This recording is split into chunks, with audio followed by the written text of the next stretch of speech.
Dear grade 12 students, how are you all? Today we are going to do Beowulf or from Beowulf, because as you know this is not the whole epic, it's part of it, connecting to the essential question. One of the essential questions we usually discuss when we study literature is how does literature shape or reflect society? Here, first, in Beowulf, a brave hero battles, fights, swamp-dwelling monsters like Grendel and his mother that threaten a kingdom, the Danish kingdom.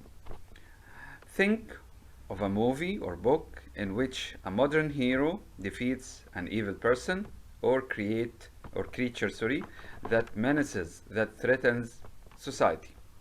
Briefly describe the nature of the threat and the form that it takes. Usually, in Anglo-Saxon ideas about evil, they, let's say, embodied evil as a monster, an evil monster who used to attack the people, and as Grendel and his mother did, and cause much damage. Here, literary analysis. An epic, again, the definition of an epic, this is very important, is a long narrative poem, sometimes developed orally, that celebrates or describes, as we said before, or recounts heroic deeds, heroic actions, and legendary events. Okay, epics like Homer's Iliad from ancient Greece are among the earliest forms of literature. They often reveal the culture or cultural and religious values of the peoples who created and retold them. But again, epics usually reflect or reveal the cultural and religious values of the peoples. Here the peoples is the plural of people, the nations, who created and retold these epics. Common features of such epics include the following. In any epic, there is a story told in a serious manner. Again, we said the manner or the style is serious. Why? To tell you that the message is important and serious. Which in elevated language, in high standard language, formal language. So epics are told in elevated language or high style language or serious language. Hero battling forces. This is another feature. We have a hero fighting forces that threaten the world's order, the world's or the community safety. Most epics celebrate the exploits of a legendary hero like Beowulf, a larger-than-life character. This is the definition of a legendary hero. What is a legendary hero? What is a legendary hero? A larger-than-life character. Beowulf's boastful self-confidence. He's very proud of himself. His feats, his deeds, his actions of strength, and his victories in battle make him a classic legendary hero. Again, it was something good to be proud of your confidence, of your self-confidence, of your strength, of your victories. It was not a bad thing as it is today, because he upholds the values of his culture. At that time, loyalty, bravery, and honor were some of the values of the Anglo-Saxon culture. He can teach modern readers a great deal about the Anglo-Saxon view of the world. Here, reading strategy. To determine the main idea or essential message of the poem or any part you read, you need to just paraphrase it.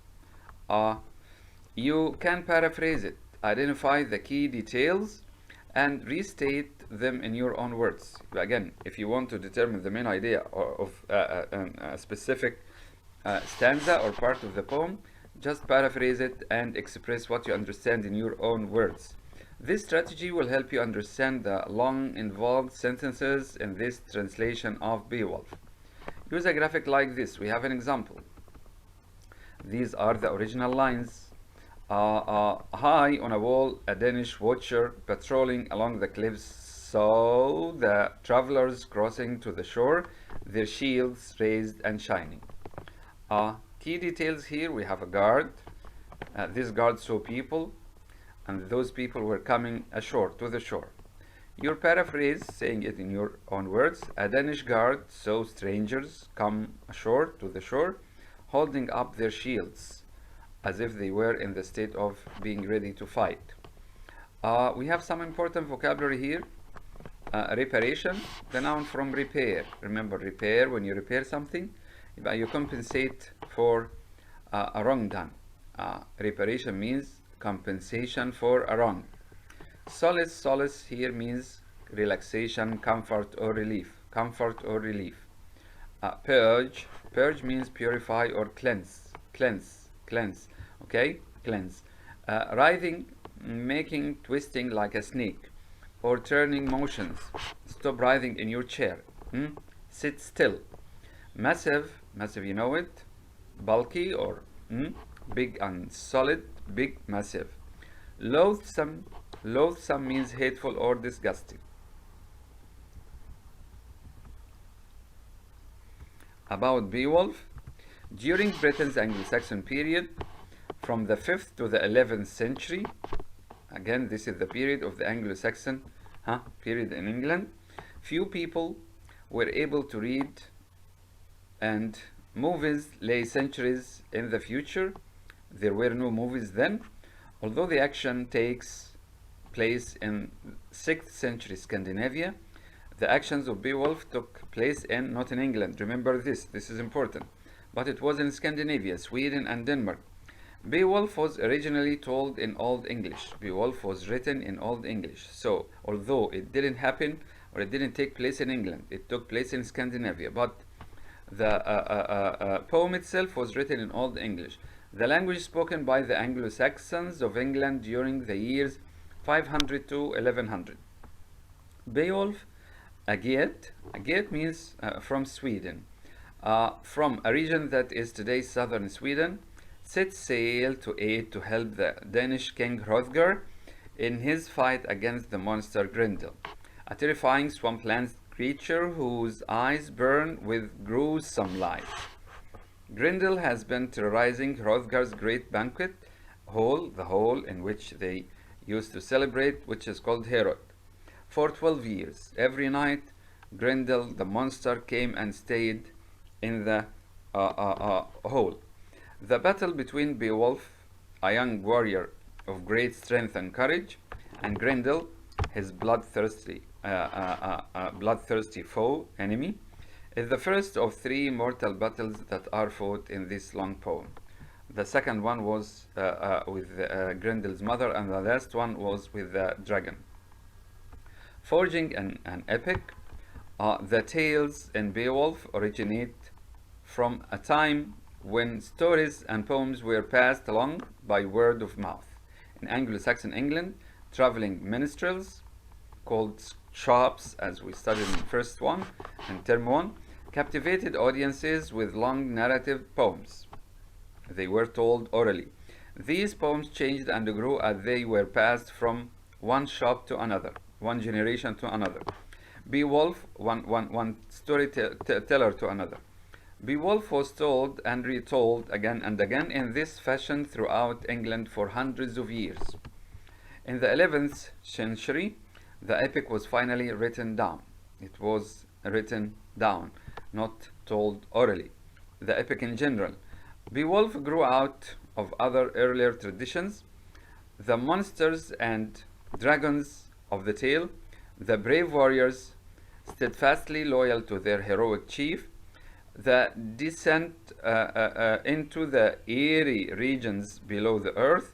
These were familiar elements of Scandinavian or Celtic or Celtic folk tales.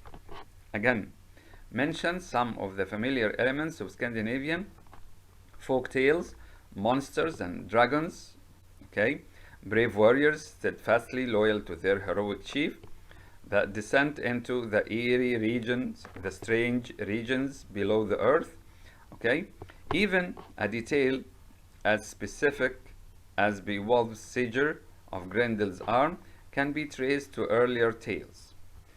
I can go back or date back to earlier tales. A Guide to Life, by forging these various traditions into one unified tale, and by adding the later influence of Christianity, because we have reference to Cain and Abel, to God, to hell. The Anglo-Saxon shops created a central reference point for their culture. Listening to Beowulf, the poem, an Anglo-Saxon could learn of bravery and loyalty to one's fellows, of the monsters that spite and hatred could breed, and of the heroism needed to conquer such monsters. Beowulf and popular culture. We can skip this part because it's not very important. These are the movies and the publications that followed Beowulf. Let's stop here. Thank you very much.